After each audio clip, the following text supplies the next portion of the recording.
Bonjour à tout le monde et bienvenue à notre webinaire.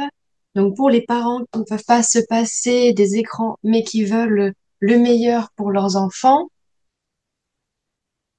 Nous sommes donc ensemble pour une heure autour de ce sujet avec Serge Tisseron, psychiatre, docteur en psychologie et qui a justement travaillé pendant de nombreuses années sur ce sujet des écrans et de la place qu'ils prennent dans nos vies de famille. Je vous remercie d'être là.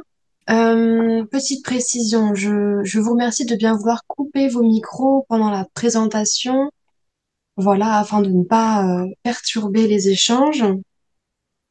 Donc, justement, pendant une demi-heure, nous allons laisser Serge Tisseron nous faire une présentation qui s'axera autour de l'ouvrage que ma collègue vous montre, donc 3, 6, 9, 12, Apprivoiser les écrans et grandir, l'ouvrage de Serge Tisseron.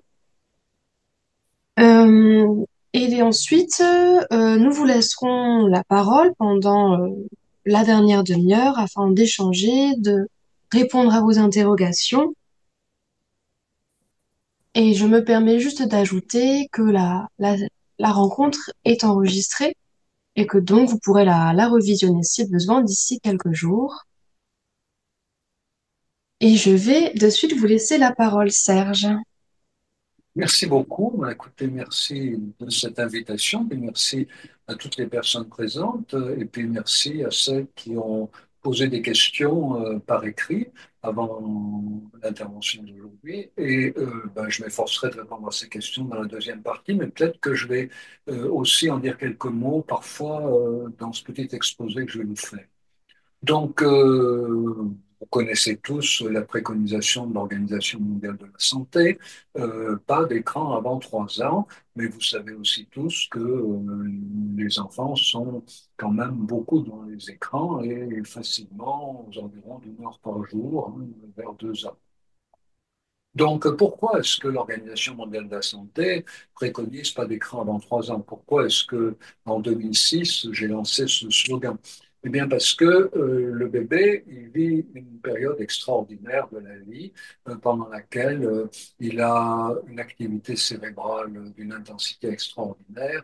Il crée constamment des nouveaux neurones qui lui permettent de réaliser de nouveaux apprentissages.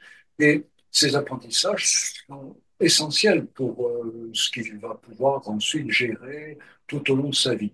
Les apprentissages dans le domaine des capacités d'attention, des capacités de concentration, de découverte de la motricité corporelle, la motricité des bras déjà, mais aussi la motricité fine des mains, la découverte des capacités de mémorisation, en fait, et bien sûr de socialisation, apprentissage du langage, voilà. Et il faut comprendre que l'être humain vient au monde en ayant la compétence d'acquérir toutes ces capacités, mais il doit les mettre en pratique pour qu'elles s'installent durablement. Et on peut prendre la comparaison de ce qui vous arrive quand vous apprenez à nager. Vous avez la compétence de nager, mais il faut apprendre. Et pendant que vous apprenez, ben, vous avez un peu de difficulté quand même. Il faut parfois que vous soyez aidé. Et puis surtout, il ne faut pas que vous soyez dérangé. Si quelqu'un saute dans la piscine à 1 mètre de vous alors que c'est votre deuxième leçon, ça vous trouble. Eh bien, un jeune enfant qui doit apprendre un tas de choses, non seulement il a besoin de temps pour le faire, non seulement il a besoin d'accompagnement pour le faire, mais il a besoin de ne pas être dérangé. Et ça, c'est une des plus belles études, je trouve, qui a été réalisée sur le pouvoir de nuisance de la télévision sur un très jeune enfant.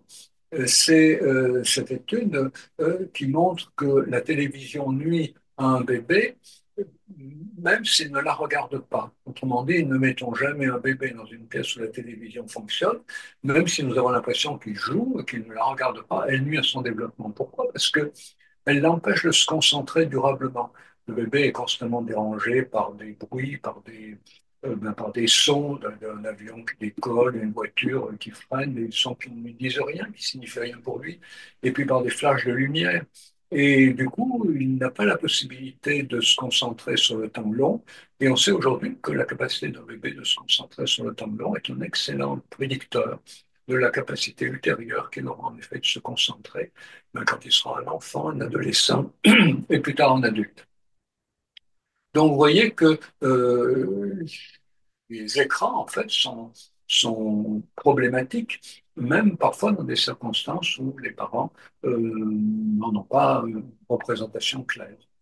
Alors, ceci dit, les études sur l'impact des écrans sur le jeune enfant ont beaucoup évolué depuis quelques années.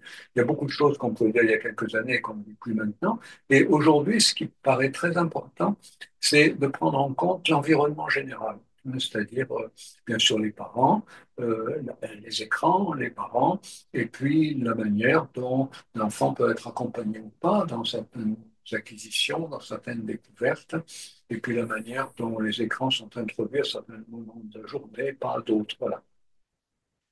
Et donc tout ça a mis fin, assez, pas complètement, mais a quand même permis de beaucoup nuancer une approche dont vous avez peut-être entendu parler, qui a été dominante dans la fin du XXe siècle. C'est une théorie qu'on appelait la théorie du déplacement ou de la substitution. C'était une théorie sur laquelle chaque minute passée par un enfant devant un écran lui était enlevée pour ses acquisitions. Alors, ça reste évidemment vrai pour des enfants qui restent énormément de temps dans les écrans et qui y sont seuls.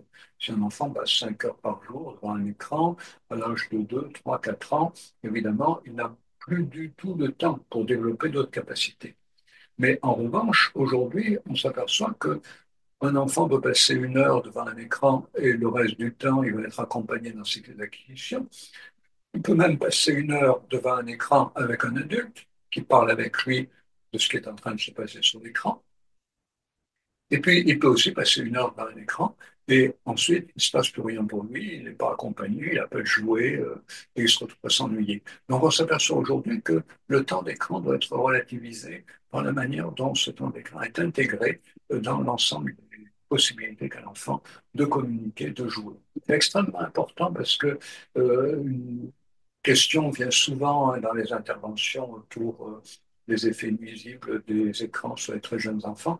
C'est la question de savoir comment faire quand on est un parent isolé, quand on est notamment souvent une mère seule, qu'on travaille, on se lève tôt le matin, on court après à la sortie du boulot au supermarché, on récupère son enfant à la crèche, on rentre à la maison.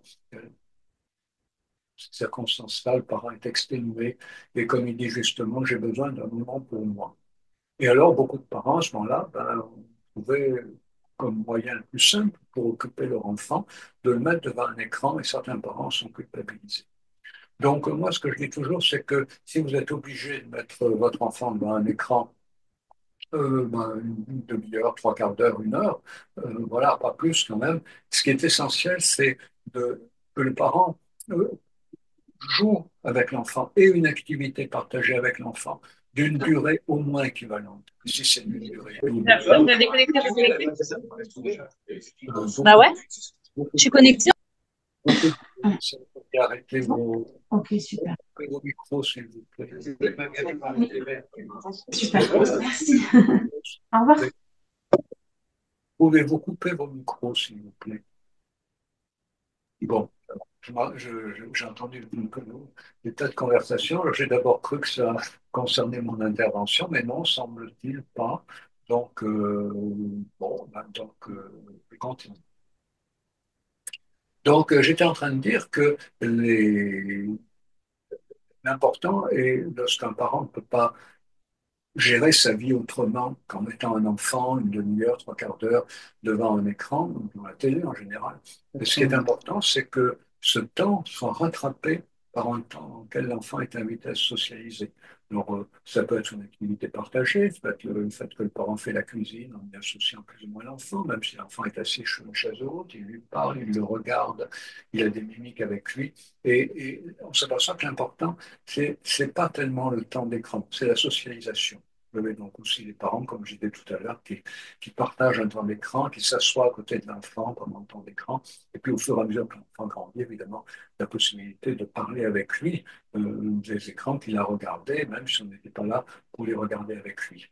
Et du coup, aujourd'hui, on ne dit plus trop que chaque minute passée devant un écran est enlevée pour la socialisation de l'enfant, mais que chaque minute passée par un enfant, sans interaction avec des jouets adaptés, sans interaction avec son environnement, est un temps qui lui est ôté pour son développement. Alors, par ailleurs, les études montrent aussi que les facteurs socioculturels sont vraiment très importants. Alors, tout d'abord, l'impact des écrans sur le développement serait de 0,5 à 0,7 points de QI pour chaque heure de plus passée par jour à regarder la télévision avant l'âge de 5 ans. Donc 0,5 à 0,7, certains chercheurs disent c'est très peu pour un individu, effectivement. Pour une collectivité, c'est plus problématique. Donc, de toute façon, ce n'est pas un chiffre alarmiste, mais c'est un chiffre préoccupant. Voilà, si on prend en compte l'évolution globale de toute une population qui a 1, 2, 3 points de QI moyen, en moins pour tout le monde, ça devient préoccupant. Mais surtout, ce qui est important, c'est qu'on s'aperçoit que selon les milieux culturels, selon les milieux sociaux, les écrans sont gérés évidemment diversement, mais la vie sociale est également gérée diversement. C'est-à-dire, il y a des milieux sociaux dans lesquels les parents interagissent beaucoup avec leurs enfants, des milieux dans lesquels ils interagissent très peu. Et aujourd'hui, les recherches, notamment la fameuse recherche ELF, euh, menée en France et dans d'autres pays, montrent que le facteur écran a un impact assez limité sur le développement à partir du moment où on prend en compte dans les données le milieu socioculturel des familles. Et cette étude, l'étude ELF, montre également que les milieux dans lesquels on prend le repas du soir sans télévision et sans smartphone, sans écran, ces milieux-là permettent aux enfants de développer des meilleures performances dans le domaine du langage, dans le domaine du quotient intellectuel. Pourquoi? Parce que l'enfant est pris dans un bain de langage. Et pris dans un bain de langage, eh bien, il apprend à parler et il apprend évidemment, d'autant mieux à parler que ses parents le reprennent, lui demandent de préciser ce qu'il vient de dire. Et donc, il y a comme ça toute une dynamique vertueuse qui s'établit, pendant laquelle l'enfant qui est en confiance avec ses parents va apprendre petit à petit à mieux s'exprimer, à mieux construire ses phrases, donc à développer la compétence narrative, hein, comme on dit, et à développer ses capacités intellectuelles. Donc voilà un conseil que je donnais déjà en 2008, hein, pour ceux qui ont un peu suivi l'histoire des balises 3, 6, 9, 12, puisque déjà en 2008, quand on me demandait si je devais réduire l'ensemble des conseils de 3, 6, 9, 12 à un seul, quel serait le conseil que je donnerais? Ben, je disais toujours, ça serait prendre le repas du soir sans télévision. À l'époque, il y avait pas grand-chose d'autre, hein, il n'y a pas tellement de smartphones dans les familles. Maintenant, on peut ajouter sans télévision, sans smartphone, sans tablette. Donc voilà l'évolution des travaux concernant la relation de l'enfant aux écrans qu'il regarde. Vous voyez qu'on n'en est plus seulement à raisonner en termes de temps d'écran, on en est à raisonner en termes de choix de programme de qualité, bien sûr, mais aussi en termes d'échange avec les parents, soit un parent qui partage un temps d'écran, soit un parent qui parle avec l'enfant, ce qu'il voit faire avec les écrans.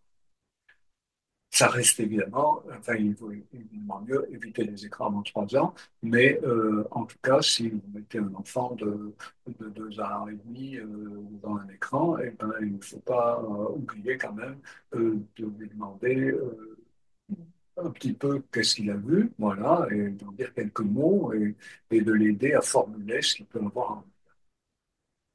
Donc voilà pour ce qui concerne l'enfant devant l'écran. Mais par contre, il y a un autre problème aussi qui a surgi, c'est le parent devant l'écran. Le parent accaparé par son propre écran, notamment accaparé par son smartphone, et qui a tendance à, dans ses relations avec son enfant, à partager sa capacité d'attention, de communication, entre ce qu'il fait sur son smartphone et la présence de son enfant près de lui.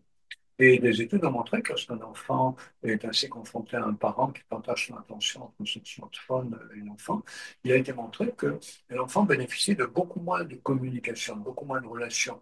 Le parent fait des phrases plus courtes, il a des intonations marqué par la relation avec son enfant et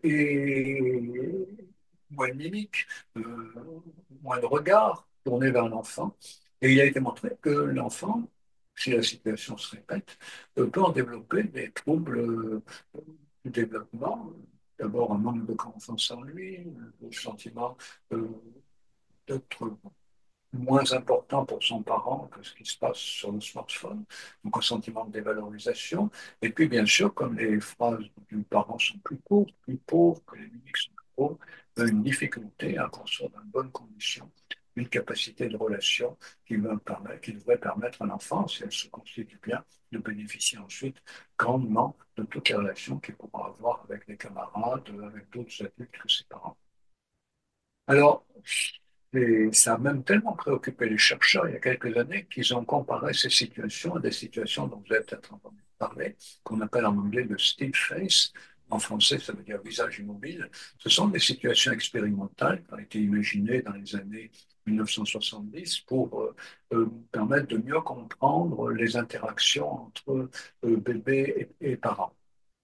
Et dans ces expériences de visage immobile, une mère, en général la mère, maintenant, on demande aussi au père, mais à l'origine, on demandait aux mères d'accompagner leur bébé dans un laboratoire de recherche.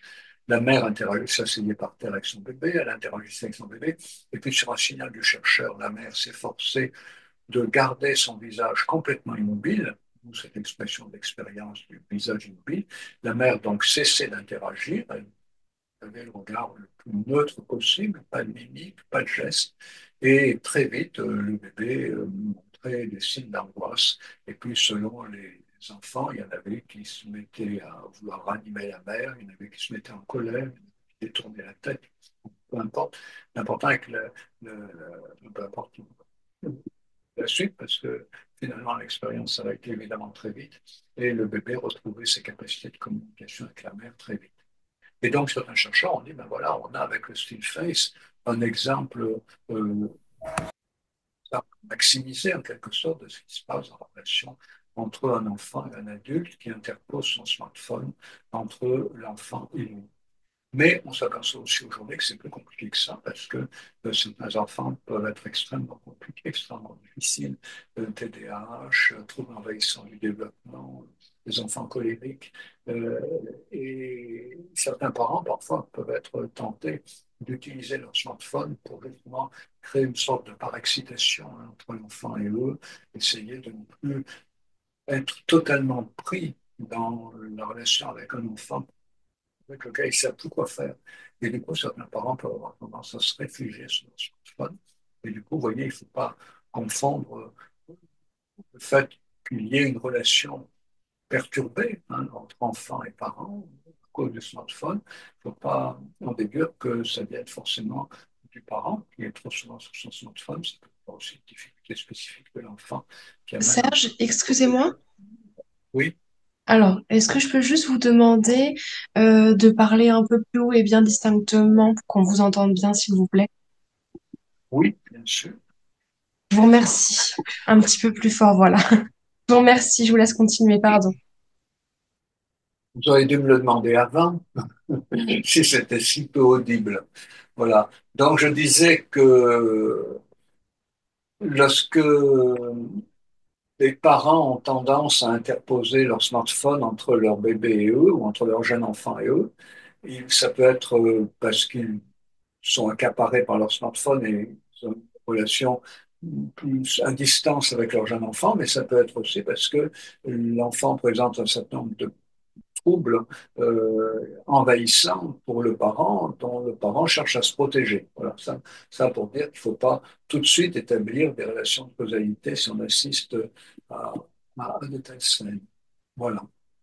Alors, en revanche, s'il y a des choses nouvelles, il y a des choses qui ont été confirmées aussi, qu'on savait déjà auparavant, et notamment l'importance du sommeil pour le bébé, mais l'importance du sommeil à tout âge, et le fait qu'il soit important de tenir le bébé à l'écart des lumières bleues des LED trop puissantes. Les écrans en font partie, mais pas seulement les écrans. Et plus les rythmes d'un bébé sont réguliers, plus son sommeil est long et de qualité, et mieux ses capacités d'attention, de concentration pourront s'exercer dans ces moments d'éveil et pouvoir évoluer favorablement. Donc, qu'est-ce qu'on peut essayer de conclure de tout ça? Ben, c'est que il n'y a pas de, tout d'abord, il n'y a pas de contenu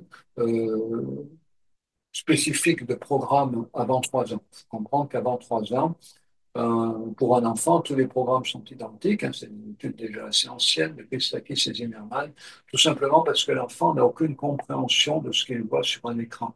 Il y a rien de plus y être compréhensible pour lui parce il manque trop de repères de la vie, hein, une locomotive, un avion, une voiture, bon, ça n'a pas de sens.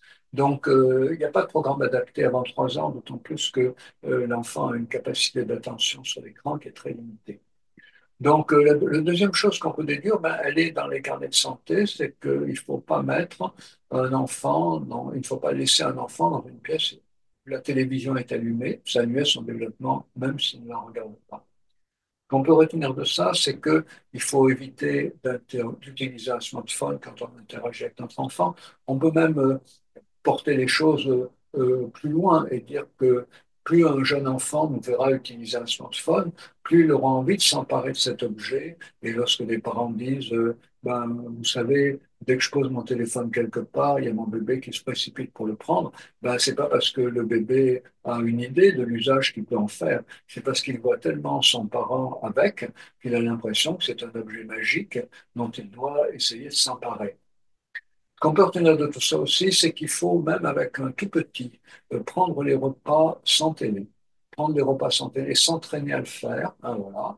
Et donc, un bébé né au monde, eh ben voilà. Après tout, on n'est plus tout seul, hein, il y a le bébé, si on est mère célibataire ou père célibataire, on est plus tout seul, il y a le bébé.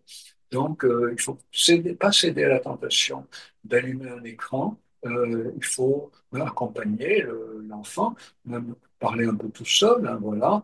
Et ça introduit l'enfant au langage, puis ça introduit surtout l'enfant au fait qu'il est important pour nous, puisqu'on lui parle. Et puis, comme je disais tout à l'heure, résultat de l'étude de l'ALF, hein, bien meilleur développement de raisonnement, bien meilleur développement verbal, bien meilleur développement cognitif chez les enfants qui sont dans des familles où le moment du repas du soir est associé à des conversations, et même si c'est des conversations très banales, peu importe, mais des conversations qui introduisent l'enfant au langage et pas du tout la télévision en bruit de fond, hein, l'enfant ne comprend rien.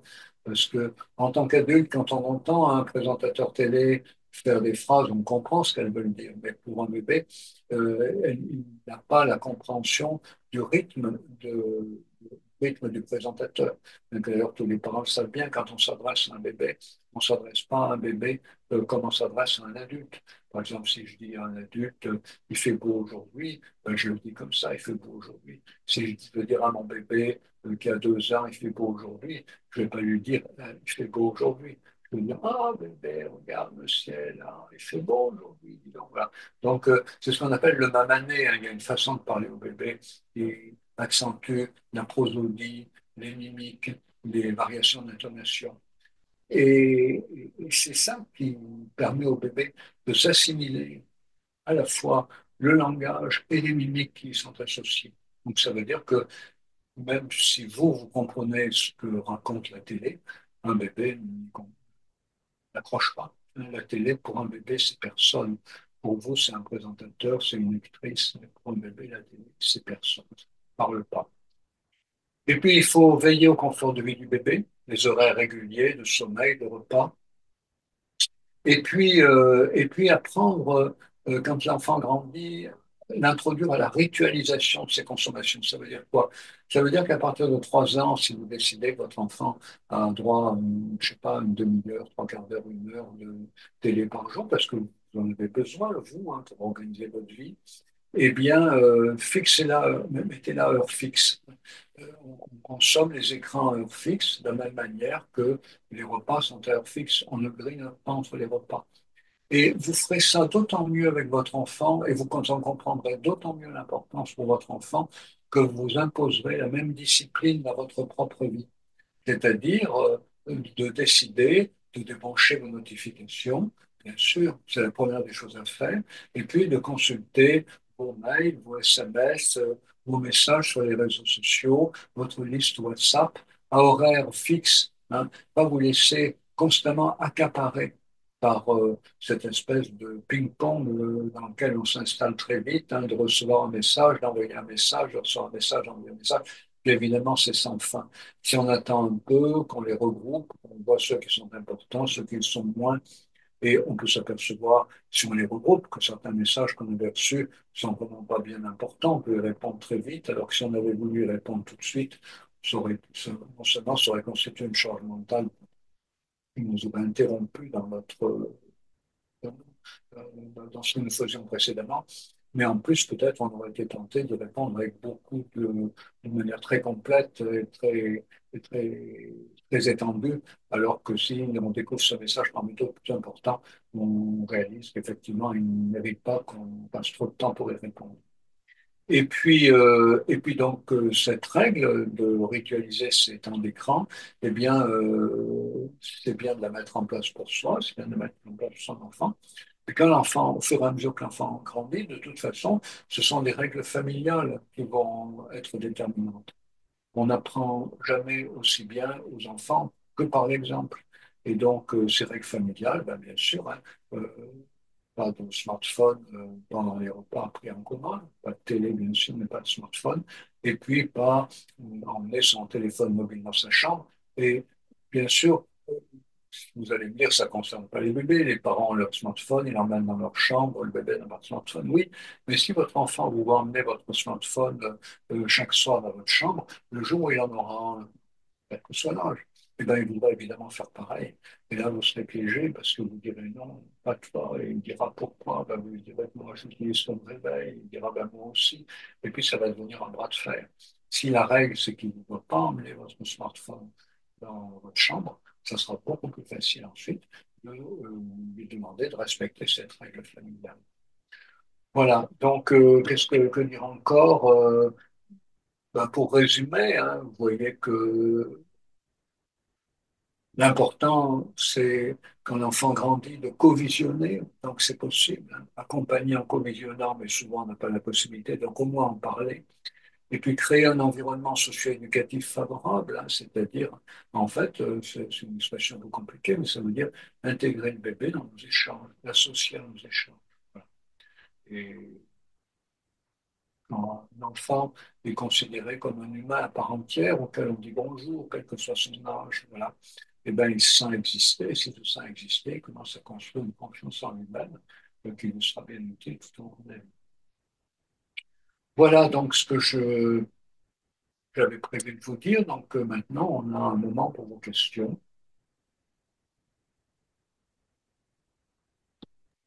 Alors, je vous remercie, Serge, pour votre présentation.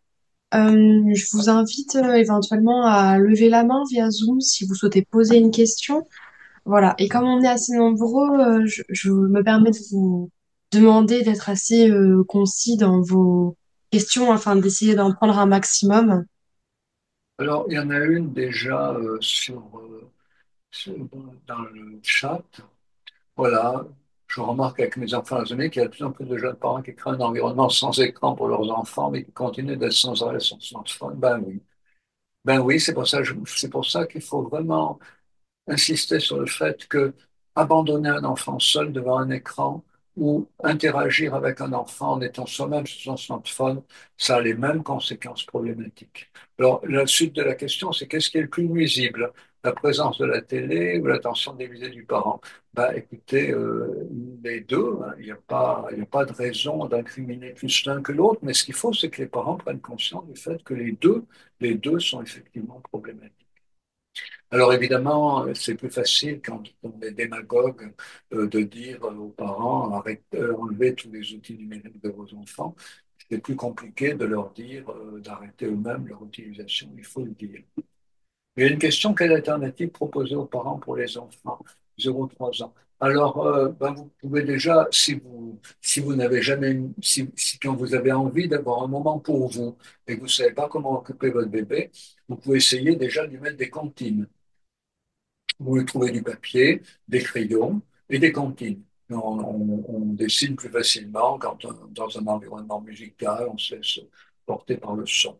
J'ai été effaré en parlant avec des assistantes sociales de découvrir que dans pas mal de familles, finalement, le papier et les crayons de couleur n'apparaissent que lorsqu'ils correspondent à la première demande scolaire.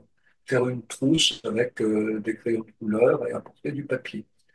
Pourquoi? Ben, les assistants me disent parce que beaucoup de parents ont peur que les enfants gribouillent sur les murs. Voilà. Mais il faut quand même comprendre que la télé remplace le dessin dans beaucoup de familles, alors que traditionnellement, on donnait du papier et que les enfants s'occupaient comme ça, pas pendant des heures, mais on dessinait un peu avec eux. Tous les quarts d'heure, on venait un petit peu compléter leur dessin, discuter avec eux de leur dessin, et c'était une manière pour les enfants de s'occuper. Donc, je crois qu'il faut réactiver, hein, l'importance du dessin. Et puis aussi, intégrer l'idée qu'un enfant va d'autant mieux jouer tout seul qu'on a d'abord commencé à jouer un petit peu avec lui. Si vous avez un très jeune enfant, il est sur sa chaise haute, il est devant une table, et puis vous mettez une petite voiture devant lui, eh ben il la regarde. Mais si vous prenez la petite voiture et que vous faites broum broum, broum, broum, avec vous enroulez la petite voiture sur la table, eh bien le bébé éclate de rire, il prend la petite voiture et il fait la même chose. Et vous l'introduisez en quelque sorte dans un jeu. Et à ce moment-là, l'enfant ne joue, parce que vous avez commencé à jouer avec lui, l'enfant ne joue plus seul. Même si vous quittez la pièce un petit moment, l'enfant continue à jouer avec vous à l'intérieur de lui. C'est ce que le psychanalyste Winnicott appelait jouer seul en présence de la mère. Et si la mère n'a pas commencé, ou le père n'a pas commencé à l'époque de Winnicott, les pères, ils étaient loin, vous savez, c'est à l'époque de la guerre. Mais, et puis en plus, l'éducation des jeunes enfants reposait essentiellement sur les mères. C'est plus le cas. L'important, c'est que si un parent ne joue pas quelques minutes avec un enfant, eh bien, l'enfant peut regarder les jouets qu'on lui donne pendant un long moment sans savoir vraiment comment faire et quel plaisir il pourra y trouver. Mais si un parent joue un peu avec un enfant, le plaisir que l'enfant va y avoir tout de suite, ça va être de faire comme le parent a fait quand lui-même a joué avec le jouet. Il Constat y a, d'utilisation des smartphones, il y a comment? une personne qui lève la main, Serge, peut-être qu'on peut lui donner la parole. Oui, allez-y. Donc c'est Thomas, je vous en prie.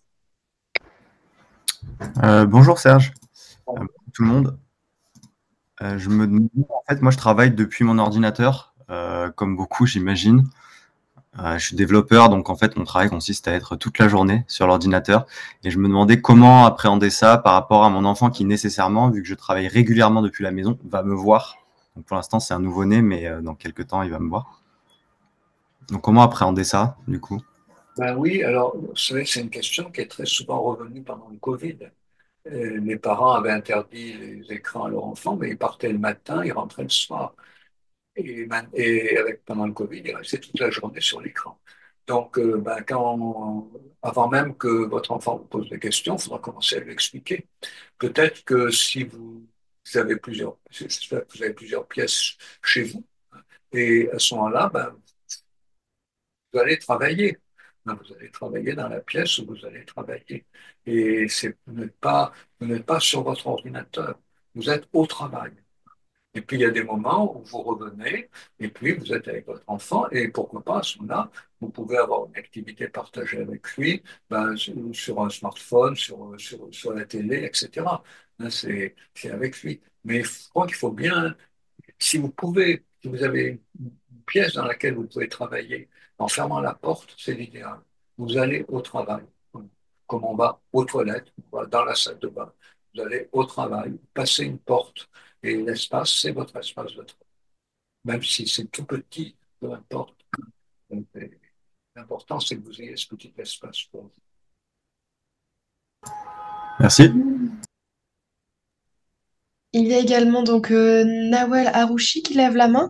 Oui, Allez-y. Oui, Excusez-moi, je vais dire encore un mot pour Thomas. Vous savez, la division de l'espace, pour un bébé, c'est absolument fondamental. Il y a son lit, il y a sa chambre, ça change tout. Son lit, c'est son monde. Et puis après, quand il grandit, c'est sa chambre. Et il est très sensible à la division de l'espace. Et d'ailleurs, ça fait partie de l'éducation, que de faire comprendre à l'enfant qu'il y a des espaces que l'on c'est pas la même chose aux toilettes et dans la salle à manger. Vous voyez? Donc l'enfant commence à se structurer, commence à structurer la représentation des différents espaces en fonction de la manière dont fonctionne son corps, et puis il construit le droit à l'intimité. Il y a des espaces qui sont, puis le fait qu'il a un territoire. Et après, l'enfant va fermer la porte de sa chambre à clé. Donc, voilà, où il fait simplement fermer la porte, s'il n'y a pas de clé. Voilà, donc il est très sensible à l'organisation de l'espace. Donc il faut vraiment jouer là-dessus. Excusez-moi, donc, madame, Pas de allez. souci. Merci beaucoup, Monsieur Tisseron. Bonjour à tous et toutes. Je reviens sur une phrase que vous avez dite. Jusqu'à 3 ans, l'enfant n'a aucune compréhension de ce qui se passe sur l'écran. Et il est pas rare, enfin, je ne sais pas pour les autres, mais en tout cas, il est pas rare de voir des parents avec des enfants de 18 mois. Enfin, moi, ça m'est arrivé très récemment dans ma famille, avec des smartphones en train de jouer, de faire des choses. Et des parents qui sont assez fiers d'ailleurs de voir, enfin, c'est comme un indicateur pour eux de l'intelligence de leur enfant parce qu'il sait faire avec Oui, le smartphone et il a l'air de se débrouiller. Donc, qu'est-ce qu'ils font s'ils comprennent pas jusqu'à 3 ans? Qu'est-ce qu'ils en oui, comprennent et qu'est-ce qu'ils font? tous les pédiatres racontent ça. La maman, bon, encore une fois, souvent c'est la maman qui amène l'enfant chez le pédiatre et puis qui dit, vous allez voir docteur, comme mon fils sait bien utiliser les écrans. Et donc elle sort la tablette et puis l'enfant bouge des cubes sur un écran et construit des pyramides et tout. Alors le pédiatre sort une boîte de vrais cubes et l'enfant les regarde et ne sait pas quoi faire. Donc ce qu'il faut, c'est dans notre famille, ben, apporter des jouets pratiques, des jouets concrets, apporter une balle, apporter des cubes, voilà. Dites voilà, aujourd'hui, je suis pas venu tout seul, je suis venu avec des cubes, voilà. Et donc, du coup, vous permettez aux parents de comprendre que il y a des compétences manuelles qui ne peuvent s'acquérir qu'en ayant des activités manuelles et qu'il y a un temps pour exercer le corps et il y a un temps pour exercer l'esprit. Voilà, bon, c'est pas si caricatural que ça, mais disons, compte tenu de la situation que vous décrivez, c'est bien de penser comme ça. Et du coup, quand vous voyez ces personnes, vous essayez le plus possible d'avoir avec eux, si vous avez un temps de jeu avec les enfants, de l'avoir en ayant des activités manuelles pour attirer l'attention des parents sur cette importance. Ça peut être aussi faire la cuisine. Ah ben, vous dites, ben, c'est formidable, ils savent faire des tas de choses. Ben, maintenant, tiens, on va faire la cuisine ensemble. Puis vous verrez bien comment ils tiennent, comment ils savent battre des œufs, comment ils savent utiliser une cuillère, etc. Mais vous pouvez, Oui. il y a beaucoup de moyens d'attirer l'attention de vos amis comme ça, ou de vos proches de manière ludique. Hein, voilà. Le problème, c'est faut pas choquer les gens, quoi. Faut pas se fâcher avec eux. Donc, c'est toujours mieux de montrer les choses, comment dire, de montrer qu'on reconnaît ce que l'enfant fait. Parce que c'est le pédiatre qui dit, ah ben, c'est bien, bravo, madame. Je suis vraiment étonné de tout ce qu'il fait. Maintenant, on va voir, on va passer à autre chose. C'est vrai que voilà. Donc, faut pas dénigrer ce que les enfants apprennent, quel que soit le domaine auquel ils apprennent, même si vous n'êtes pas d'accord avec le fait qu'ils aient appris des choses que sur écran et qu'ils sont totalement incapables dans tous les autres domaines. Il faut valoriser. Et quand vous avez valorisé, après, vous proposez autre chose. Et que les parents comprennent, cette fameuse idée déjà que je mettais en avant dès 2008, c'est l'alternance. L'alternance. On peut apprendre beaucoup de choses avec les écrans, mais on ne peut pas tout apprendre avec les écrans. Donc, il faut pratiquer l'alternance.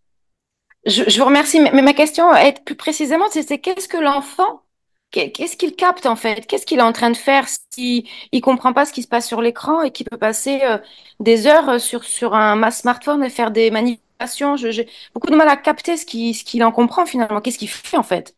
Oui, il y a beaucoup d'adultes qui font pareil. C'est que c'est très gratifiant de faire un geste et de voir apparaître quelque chose.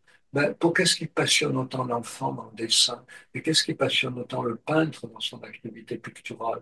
C'est que d'un geste surgit quelque chose. Et c'est pour ça que le dessin est aussi fascinant. Et quand l'enfant arrive à faire le bonhomme tétard, tous les adultes s'extasient autour. Ouah, un bonhomme, un bonhomme. Et après, l'enfant fait, je sais pas moi, un arbre, un arbre, un arbre. Et donc, c'est cette idée qu'avec la main, on peut faire jaillir un monde. Et le problème, c'est que le smartphone gratifie beaucoup, mais vous empêche d'exercer votre activité manuelle réellement pour le faire apparaître.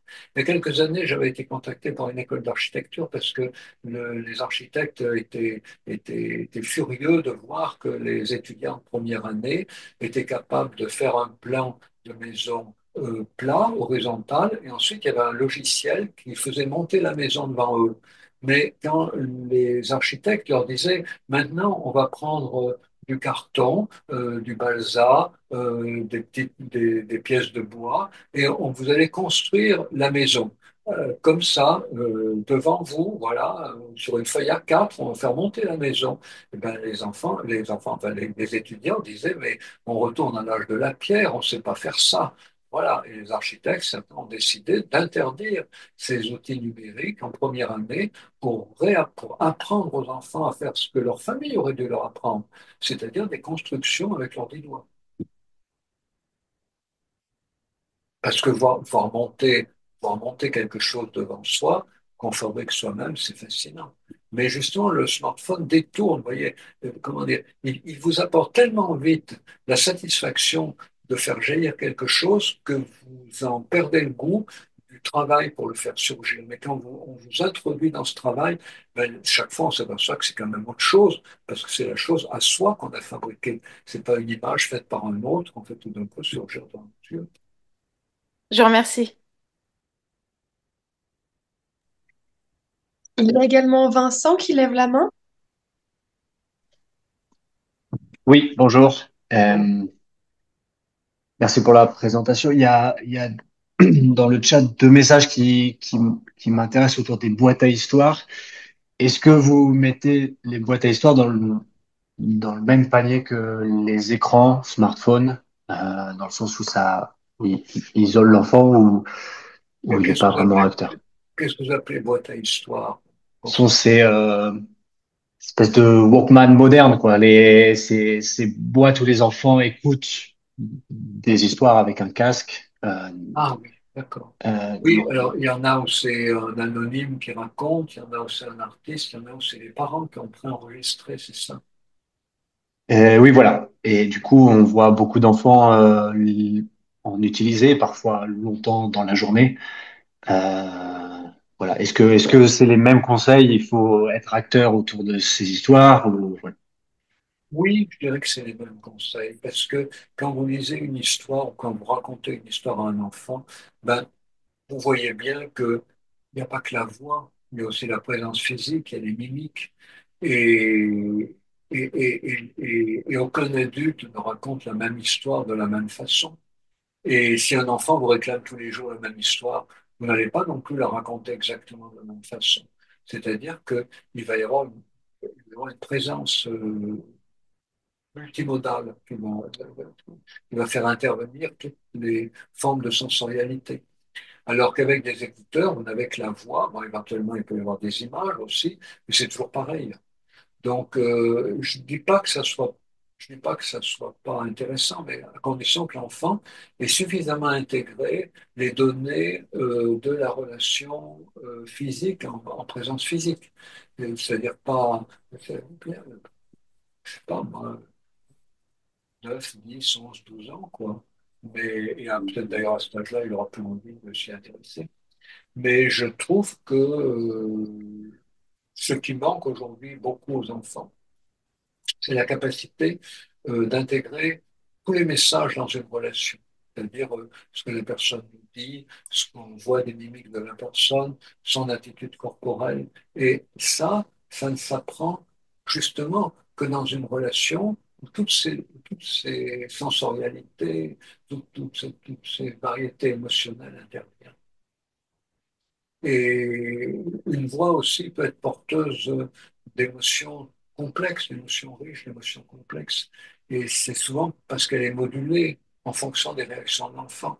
Vous racontez une histoire à un enfant, à un moment où vous dites quelque chose, l'enfant bouge un peu, vous modifiez votre voix, peut-être vous la caricaturez un peu plus la voix du loup, voilà, ouais, vous faites un peu plus mignard, voilà.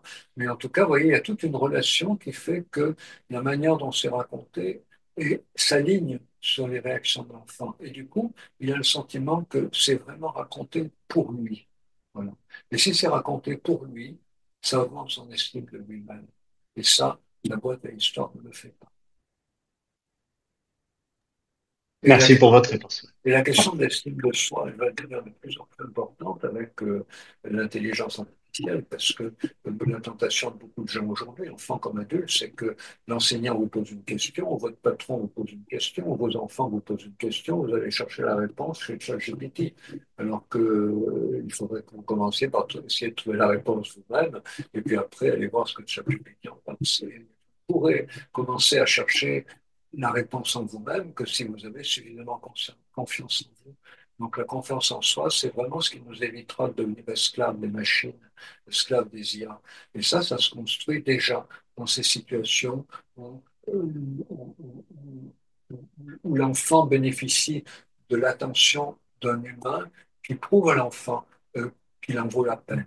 Voilà, ça, aucune machine ne peut remplacer. Merci. Ah oui, il y a une question dans le chat qui rejoint une question qui m'avait été posée, effectivement. Euh, c'est euh, c'est les vidéoconférences avec les proches, les photos, etc. Oui, alors l'Académie américaine de pédiatrie dit que on peut utiliser les visios à partir de 2 ans. Évidemment, ça va être sur des durées courtes parce que même si les parents passent 1 heure avec leurs propres parents et que l'enfant est là, l'enfant il va peut-être participer pendant 10 minutes, mais il va faire autre chose, hein, voilà. Mais pour l'Académie américaine de pédiatrie, disons, on peut le faire à partir de 2 ans, mais à condition que l'enfant ait une connaissance physique, de proximité physique des personnes qui sont sur l'écran. Donc, si l'enfant passe des vacances à 2 ans chez ses grands-parents, et ben après à Noël, les vacances d'août, après à Noël, on peut, ou avant, on peut faire une visio, l'enfant retrouve ses grands-parents sur l'écran. Mais bon, je répète ce que j'ai vu de l'Académie américaine de pédiatrie. Moi, j'ai jamais été confronté, enfin, j'ai jamais vu de parents qui me racontent des histoires là-dessus. Bon, en tout cas, quel que soit l'âge où vous le faites, ce qui est important, c'est que l'enfant ait une connaissance physique des personnes qu'il voit sur l'écran. Que vous puissiez dire, ah, regarde, c'est papy, c'est mamie, tu te rappelles, et on les a vus. Il faut fonctionner la mémoire de l'événement. Tu te rappelles, on les a vus pendant les vacances et tout. Ouais. Mais si l'enfant ne les a jamais vus, ça n'a pas de sens.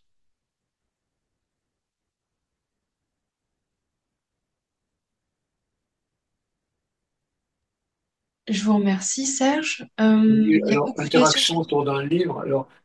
Alors l'interaction autour d'un livre, il y a des travaux là-dessus qui montrent que dans tous les cas, qu'on interagisse autour d'un écran, ou qu'on interagisse autour d'un livre, d'une histoire, qu'on interagisse autour d'une histoire racontée sur un écran ou d'une histoire racontée sur un livre. L'important, c'est ce qu'on appelle l'immersion. L'immersion, ça veut dire que quand vous racontez une histoire, vous jouez les personnages. Et bien, de la même manière, si vous êtes devant un écran, il ne faut pas laisser l'écran tout faire.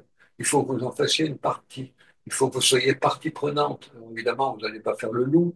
Vous n'allez pas grossir votre voix comme le loup si vous racontez, si c'est les trois petits cochons sur un écran, parce qu'il y aura déjà la voix du loup.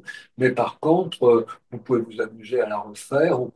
L'enfant sera très content. Il va la faire lui aussi. D'ailleurs, si vous réimitez le loup, l'enfant va réimiter le loup. Donc, il faut vous mettre en situation de jouer avec l'écran, comme on joue avec un livre illustré. Hein, c'est le travail de Loricella. C'est ce qu'on appelle la coimmersion. Que vous soyez vraiment impliqué dans l'histoire, que vous ne soyez pas extérieur à l'histoire. Parce que l'enfant va pouvoir, lui, bénéficier de cette histoire que raconte la tablette, par exemple, que s'il est en immersion. Et c'est parce que vous serez en immersion qu'il sera en immersion d'abord avec vous avant d'être en immersion dans l'histoire. Et parce qu'il y sera avec vous, il pourra beaucoup mieux rentrer dans l'histoire.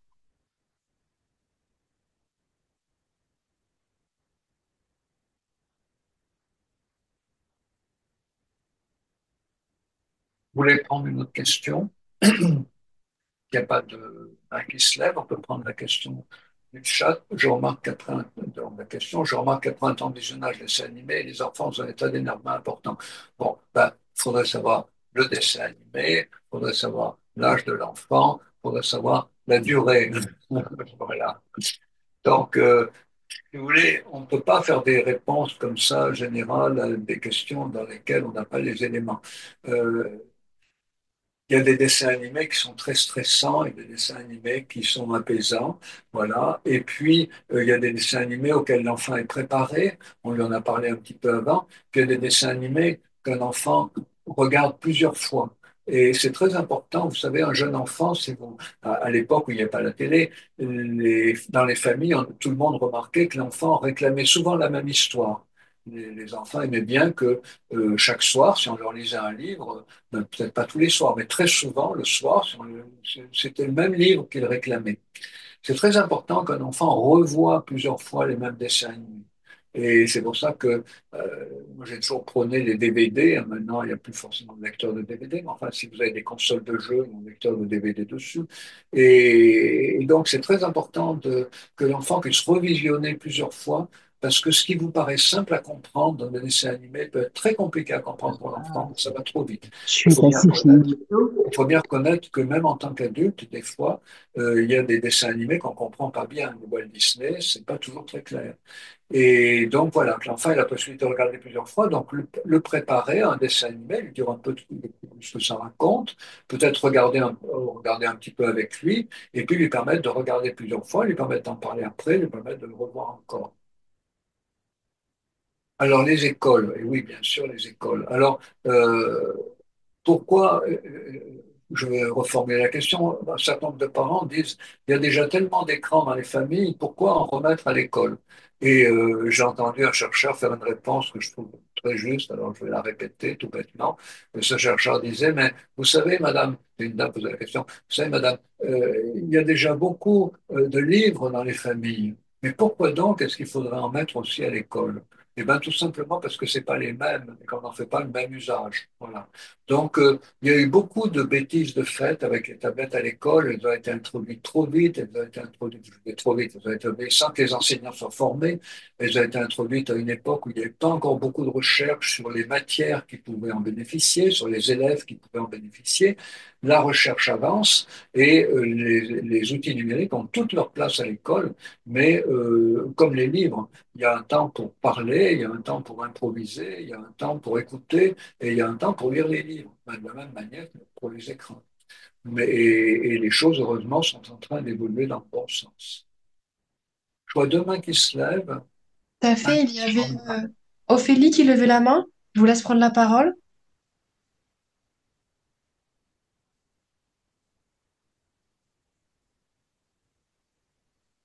Alors, je ne sais pas si il faut ouvrir votre micro en bas à gauche de votre. Alors, je vois que votre micro est tout ouvert, mais on ne vous entend pas.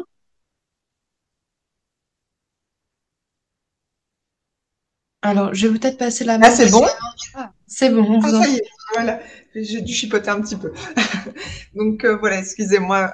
Par rapport aux écrans à l'école, c'est vrai que, enfin, moi, je suis concernée par rapport à ma fille qui a 3 ans, qui est en première maternelle et qui est déjà revenue, en fait, à la maison en me disant, ben, tu sais, maman, aujourd'hui, on a regardé un dessin animé parce qu'il pleuvait dehors. Alors, moi, ça m'irrisse un petit peu le poil quand j'entends ce genre de choses parce que, ben, enfin, nous, la règle à la maison, c'est pas d'écran la semaine. Le week-end, elle y a droit. Et donc maintenant, quand elle revient à la maison, elle me dit, je peux regarder la télé? Et Tout je le lui monde dis, vous mais a non, parce que tu sais que le demain, c'est l'école. Elle me dit, mais oui, mais de toute façon, j'ai quand même la télé à l'école, donc pourquoi toi, tu me dis non? Et ça, tout- franchement, je ne sais jamais quoi répondre à ma petite tout le monde quand vous elle... a compris. Tout le monde vous a compris, madame. Tous les parents ont été confrontés à ça. Moi aussi, comme tous les parents, avec chacun de mes enfants, j'ai été confronté à ça. En plus des programmes très mal choisis en France par un éducateur qui va d'école en école sur les jours. Voilà, il n'a pas un poste stable, il est là un jour, il disparaît un autre revient. Pas d'interlocuteur. Quand on s'adresse au directeur d'établissement, il dit, voyez avec le médecin scolaire. Quand on s'adresse au médecin scolaire, il dit, voyez avec le directeur d'établissement. Si on essaye de monter à l'académie, il n'y a personne. On avait été sollicité à une époque pour lancer sur 36912 un hashtag. C'était récré sans télé. Voilà, alors évidemment, à la maternelle, c'est une aberration, mais même en élémentaire aussi, il y a très souvent même un membre de l'association 36912, sa fille a vu, voyait tous les jours un dessin animé, elle est allée voir, elle a demandé, et la directrice a dit, mais vous savez, c'est exceptionnel. Donc elle a demandé à voir la salle, et la salle était organisée comme une salle de cinéma, c'est-à-dire que tous les jours, les enfants étaient assis comme dans une salle de cinéma devant un grand écran. Donc c'était pas exceptionnel, c'était tous les jours. Donc il faut protester, faut faire une réunion de parents, voilà. Mais c'est très compliqué parce on ne trouve pas d'interlocuteur. Donc, ne mettez pas en sourdine votre indignation. Voilà, partagez-la, et allez voir le directeur, la directrice, voilà, le médecin scolaire, remuer un peu, Mais remuer un peu cette poussière qui fait que nos enfants sont mis dans la télé à l'école, alors que tout le monde dit qu'il faut les faire jouer avec leurs 10 doigts, avec leur corps, bouger, etc. C'est une folie, bien sûr. Mais c'est vrai que, enfin, j'avais interpellé hein, la direction, etc. Mais je pense qu'en fait, la problématique est plus importante encore parce qu'en fait, l'enseignement est démuni lui-même aussi. C'est des solutions qu'ils ont trouvées, mais qui, enfin voilà, pour lesquelles ils sont pas ok non plus. Mais en fait, comme vous dites, il y a dans les cours de récré, il y a un manque de personnel aussi, et donc un manque d'infrastructures. Et donc, ben voilà, malheureusement, l'école de ma fille a choisi cette solution. Mais Ben oui, mais il y a beaucoup de parents concernés, donc voilà, il, il faut pas faire taire son indignation, il faut la manifester, et puis peut-être trouver d'autres parents, et puis, je sais pas, peut-être monter au créneau à la mairie, je sais pas comment ça peut être, tourner, je sais pas comment tourner, je crois que c'est en Belgique, c'est ça, je me trompe oui, pas. oui, Voilà. Donc peut-être, alors je connais pas le système en Belgique, bon, mais en tout cas, ce qu'il faut faire aussi, alors parallèlement, euh, et un autre versant des choses, c'est qu'en France, les écoles qui sont chauffées et éclairées au frais du contribuable sont fermées le samedi et le dimanche, alors que beaucoup d'enfants n'ont aucun endroit où jouer. Ce qu'il faut, c'est aussi militer, et ça c'est peut-être plus facile à obtenir, pour que les cours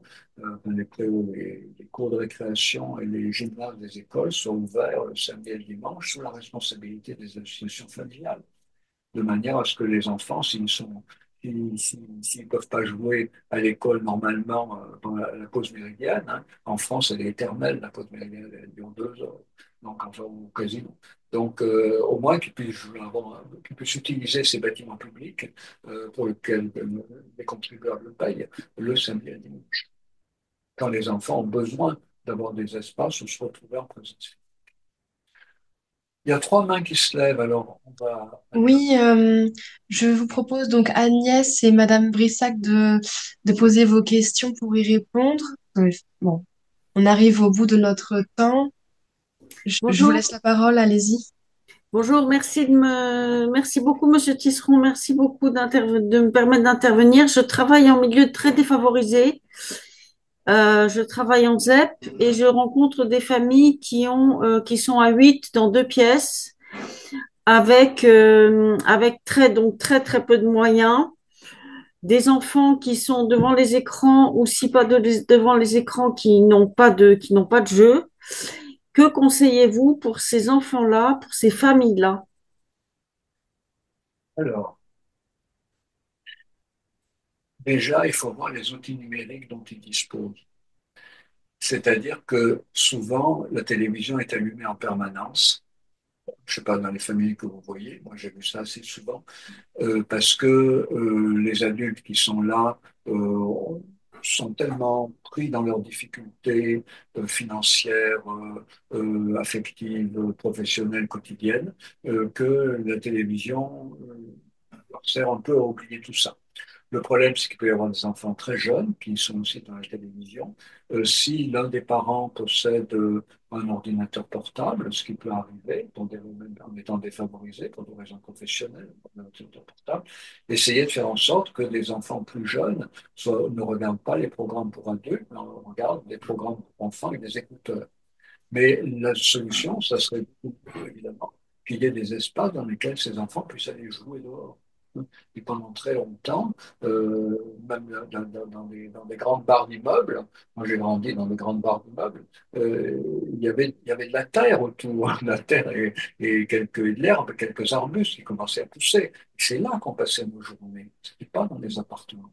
Donc là, ce qu'il faut faire comprendre aux parents, c'est que si c'est des fratries nombreuses qui peuvent descendre ensemble, voilà, trouver quelque chose à faire ensemble, les plus grands protégeront les plus petits si les parents sont inquiets d'une agression possible, mais qu'on court moins, que les enfants ont besoin de bouger et il sera plus profitable pour eux d'aller bouger en bas, voilà, s'il y a un espace un peu, si c'est possible, hein, parce il y a les routes, mais il n'y a pas que les routes, il y a aussi toujours des petits coins, et ou aller à un jardin pas trop loin, mais que les enfants ont besoin de se socialiser, pas de socialiser, mais ils ont besoin de bouger pour construire leur capacité. Voilà, et que c'est mieux pour eux, essayer de leur expliquer ça. Déjà, ça serait pas mal. Que les parents acceptent que leurs enfants aillent dehors. Parce qu'aujourd'hui, beaucoup de parents refusent de participer dehors. Alors qu'on court moins de danger dehors que devant un ordinateur relayé à l'intérieur. Ouais. D'accord, merci. Il nous reste donc trois personnes à l'oral, trois questions. Est-ce que vous pouvez les donner toutes d'un coup pour qu'on essaye d'y Oui, répondre je vais aller très vite du coup. Merci infiniment, Monsieur Tisserand, Nathalie Brisac. Vraiment, c'est passionnant. J'ai une question de vocabulaire à vous poser. C'est le mot écran, quand il s'agit d'un film de grande qualité adapté aux petits, ou un jeu vidéo, ou un réseau social. Est-ce que vous auriez un mot différent? Parce que je trouve que le vrai problème, c'est que ce soit le même pour des objets et des contenus si différents. Ce qui Bah, aurait... écoutez, même si j'avais plusieurs mots, ça ne serait pas très consensuel. Donc, peut-être vous pouvez, dans votre propre famille, auprès de vos proches, proposer des mots de manière à ce que... Même on l'avait en contact sur Messenger et Monsieur Laturaz, voilà, vous avez coupé votre micro, merci. Donc, l'important, c'est que quand quelqu'un parle d'écran, vous Quel dites, travail vous mais, faisiez en Suisse? Monsieur Laturaz, ou Madame Laturaz, je sais pas, vous arrêtez, vous gardez bien votre micro fermé. Donc l'important, c'est que si dès qu'il est question d'écran, dès qu'un enfant dit écran par exemple, ou je vois la télé, vous dites pour voir quoi? C'est-à-dire ne jamais ouvrir un écran sans savoir précisément qu'est-ce qu'on va y regarder, qu'est-ce qu'on veut y regarder, et même combien de temps on veut le regarder. Ça, c'est une bonne éducation par l'exemple. Dire à votre enfant, voilà, ben, tu vois, votre enfant se couche plutôt que vous, et vous dit, bonsoir, ben, là, je suis devant tel programme, et je vais le regarder jusqu'à telle heure, et après, je fais comme toi, je vais me coucher. De manière à ce que les enfants grandissent en ayant l'idée qu'il n'y a pas d'écran, il n'y a que des programmes, et puis des durées pendant lesquelles on regarde des programmes. Merci. Voilà, il y a deux petites questions encore. Oui, Capucine, allez, je vous en prie. Oui, bonjour, vous m'entendez? Oui, très bien. Bonjour, merci beaucoup pour vos propos. J'avais une question qui revenait un petit peu, j'ai vu beaucoup revenir d'ailleurs aussi dans le chat. On a parlé des familles défavorisées. La question que je me pose, c'est comment on peut faire quand on a face à nous des parents qui sont souvent extrêmement occupés à travers le travail et qui ont en plus la précarité. euh, Quels outils on peut mettre en place en fait pour remédier en fait à cette facilité de l'écran qu'on a souvent parce que vous parliez tout à l'heure de faire sortir les enfants, mais le souci en fait c'est que j'ai l'impression que c'est un peu un pansement parce que l'enfant va aller dehors mais va vite s'ennuyer en fait, Ben, surtout si le parent suivez-moi. n'est pas là. S'il y a des grands frères et des fratries, des grands frères, des grandes sœurs, ils peuvent trouver quelque chose à faire ensemble. Euh, alors, voilà. Mais